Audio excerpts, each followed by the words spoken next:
The use of 4/0 service entrance underground cable from the meter socket to the 200 amp panel, utilizing only 2 hot conductors and a bare wire as both the neutral and grounding conductor, without external protection, is highly unconventional and presents potential hazards.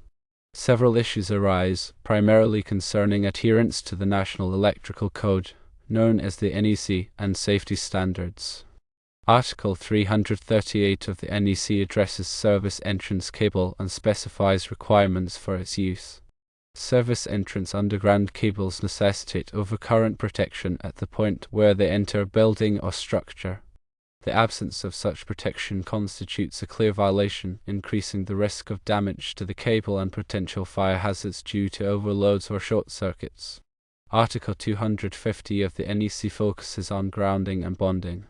It emphasizes the importance of properly sizing and identifying neutral and grounding conductors. Using a bare wire as both the neutral and grounding conductor is problematic. The neutral conductor is intended to carry imbalanced current from the load back to the source, and the grounding conductor is intended to provide a low impedance path for fault current to return to the source, facilitating the operation of overcurrent protective devices like circuit breakers. Combining these functions in a single bare wire may compromise the effectiveness of both. The bare wire may not be adequately sized to handle both neutral and fault currents, potentially leading to overheating and voltage drops. Article 310 of the NEC addresses conductors for general wiring. It states that conductors must be protected from physical damage. The absence of external protection for the service entrance underground cable further exacerbates safety concerns. The cable is exposed to environmental factors, mechanical stress, and potential physical damage, increasing the risk of insulation breakdown, short circuits, and electrical fires. Apart from code violations, there are significant safety concerns associated with this type of installation. Firstly, there's the risk of neutral overloading. When the bare wire is used as the neutral conductor, it can lead to unbalanced currents and overheating of the neutral conductor. In a balanced 3-wire, 120 volts, 240 volt system, the neutral conductor carries only the difference between the currents in the 2 hot conductors. However, in reality, loads are often unbalanced, causing the neutral conductor to carry a significant amount of current. If the neutral conductor is undersized or improperly installed, it can overheat, leading to insulation damage, voltage drops, and even fires. Secondly, there are potential grounding issues. The bare wire may not provide adequate grounding protection if it becomes corroded or damaged. A properly installed grounding system provides a low impedance path for fault current to return to the source, allowing overcurrent protective devices to quickly trip and energize the circuit in the event of a fault. If the grounding conductor is undersized, corroded, or poorly connected, it may not effectively clear fault currents, increasing the risk of electric shock and equipment damage. Thirdly, there is an increased risk of fire hazards. Exposed service entrance underground cable is susceptible to damage, which could result in an electrical fire. The cable can be damaged by physical impact, exposure to sunlight, moisture, chemicals, or rodents. If the insulation is compromised, it can lead to short circuits, ground faults, and arcing, all of which can ignite nearby combustible materials and start a fire. The National Electrical Code mandates several critical requirements for a safe and compliant electrical installation. Firstly, a neutral conductor with sufficient ampacity must be installed. The ampacity of the neutral conductor must be adequate to carry the maximum unbalanced current that is likely to flow on the circuit. This is typically determined based on the size and type of load served by the circuit, as well as any applicable dirtying factors. Secondly, a separate grounding conductor must be adequately sized and connected. The grounding conductor must be sized according to the requirements of NEC Table 250.122, based on the size of the overcurrent protective device protecting the circuit. It must be connected to a grounding electrode system that meets the requirements of NEC Article 250, providing a low impedance path for fault current to return to the source. Thirdly, service entrance underground cable must be protected where it enters a building. This can be achieved by installing the cable in a conduit, such as rigid metal conduit, intermediate metal conduit, or rigid polyvinyl chloride conduit, or by providing other forms of physical protection, such as enclosures or barriers. Given the severity of the issues and the potential hazards involved, the recommended solution is to engage a qualified electrician to thoroughly inspect the installation and implement the necessary corrections. This should include, firstly, installing a properly sized neutral conductor.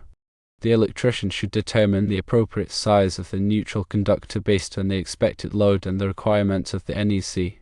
This may involve replacing the existing service entrance underground cable with a cable that includes a properly insulated and sized neutral conductor.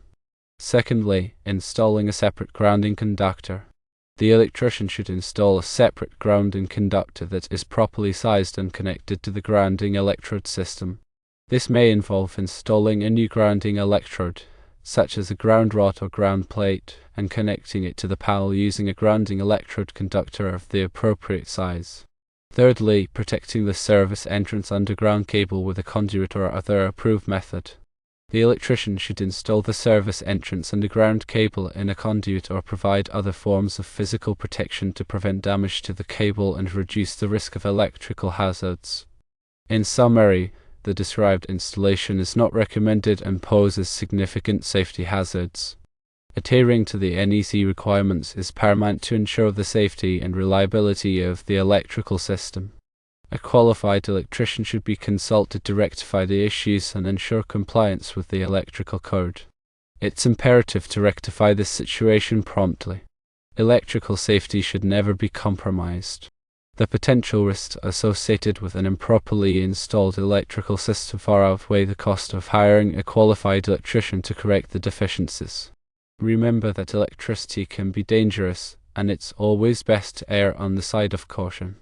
If there are any doubts or concerns about the safety of an electrical installation, seek professional assistance without delay.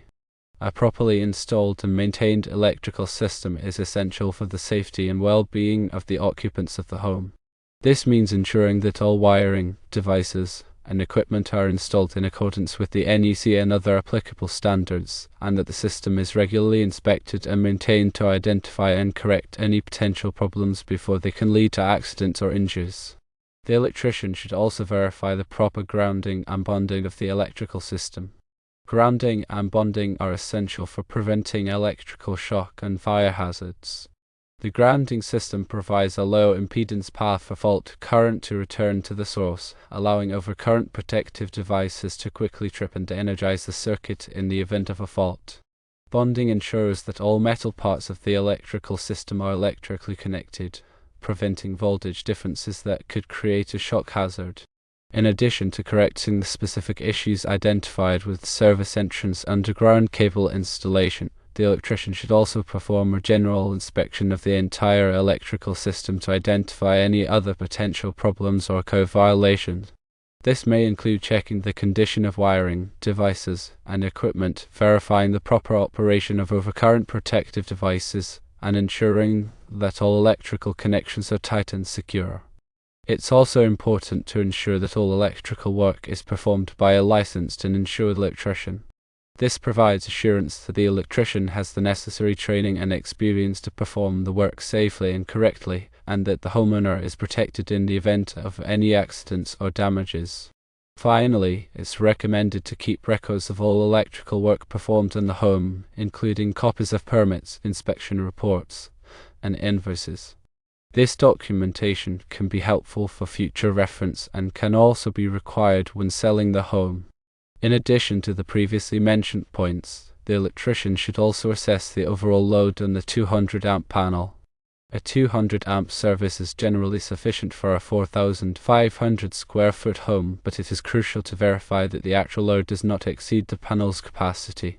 The electrician will perform a load calculation based on the connected appliances, lighting, and other electrical equipment to determine the total demand. If the load exceeds 80% of the panel's capacity, it may be necessary to upgrade the service to a larger size to prevent overloading and potential hazards. The electrician should also check for any signs of overheating or damage to the existing electrical equipment. This includes inspecting the panel for loose connections, corrosion, or discoloration, as well as checking the condition of circuit breakers and other components. Any damaged or worn-out equipment should be replaced immediately to prevent further problems. Furthermore, the electrician should ensure the whole wiring is properly labeled and identified. This makes it easier to troubleshoot problems in the future and prevent accidental disconnection or misconnection of circuits. Each circuit breaker should be clearly labeled with the corresponding load itself, such as kitchen lights or living room outlets. In addition to the technical aspects of the electrical installation, it's also important to consider the safety of the occupants of the home. The electrician should provide guidance on how to use electricity safely and prevent electrical accidents. This includes educating the homeowner about the dangers of overloading circuits, using damaged electrical cords or appliances, and working near water with electricity. The electrician should also recommend the installation of ground fault circuit interrupters, known as GFCIs, in areas where there is a risk of electric shock, such as bathrooms, kitchens, and outdoor locations. Ground fault circuit interrupters are designed to detect small imbalances in current and quickly trip the circuit, preventing serious injury or death. Finally, it's important to remember that electrical safety is an ongoing process.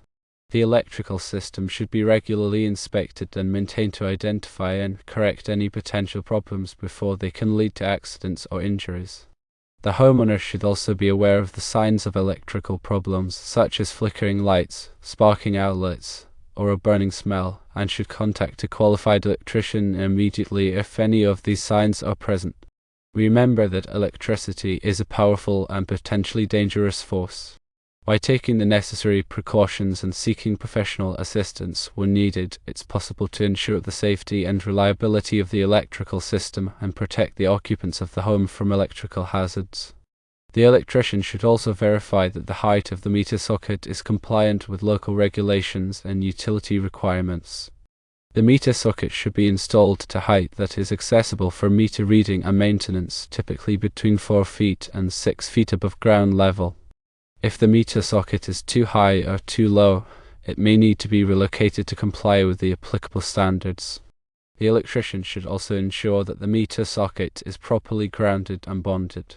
The grounding conductor should be connected to a grounding electrode system that meets the requirements of NEC Article 250, providing a low impedance path for fault current to return to the source.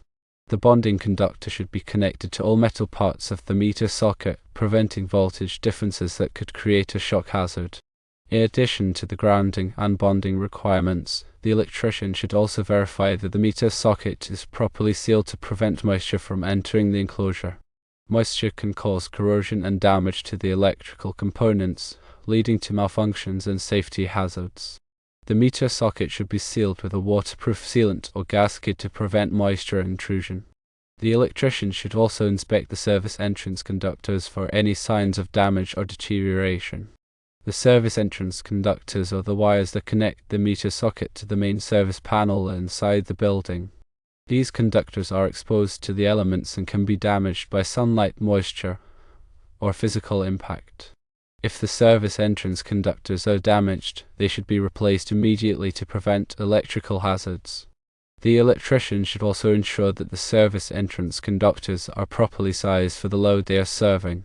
The size of the service entrance conductors should be determined based on the calculated load of the building, as well as any applicable derating factors. If the service entrance conductors are undersized, they can overheat and cause a fire. In addition to the service entrance conductors, the electrician should also inspect the grounding electrode conductor for any signs of damage or deterioration.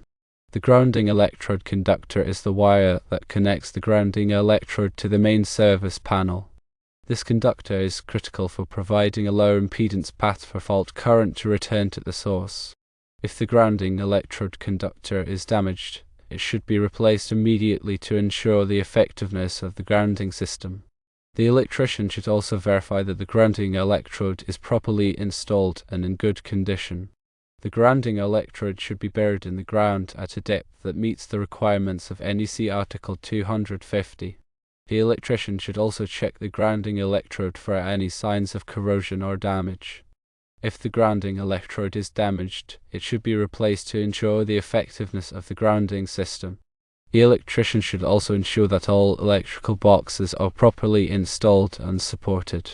Electrical boxes should be securely mounted to the building structure and should not be loose or wobbly.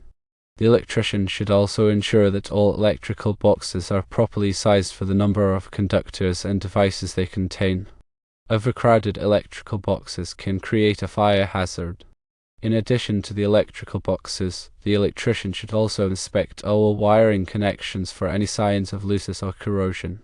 Loose wiring connections can cause arcing and overheating, which can lead to a fire. Corroded wiring connections can also cause problems with the electrical system. The electrician should tighten any loose wiring connections and clean any corroded wiring connections. The electrician should also use the proper type of wire connectors for all wiring connections. The type of wire connector used should be appropriate for the size and type of wire being connected. The electrician should also ensure that all wire connectors are properly installed and tightened. In addition to the wiring connections, the electrician should also inspect all electrical devices for any signs of damage or malfunction. Electrical devices include switches, outlets, and lighting fixtures. Damaged or malfunctioning electrical devices can create a safety hazard. The electrician should replace any damaged or malfunctioning electrical devices. The electrician should also ensure that all electrical devices are properly installed and grounded. Finally, the electrician should provide a written report of all electrical work performed, including any recommendations for future maintenance or repairs. The written report should be kept in a safe place and should be available for future reference. By following these guidelines, it is possible to ensure that the electrical system is safe and reliable.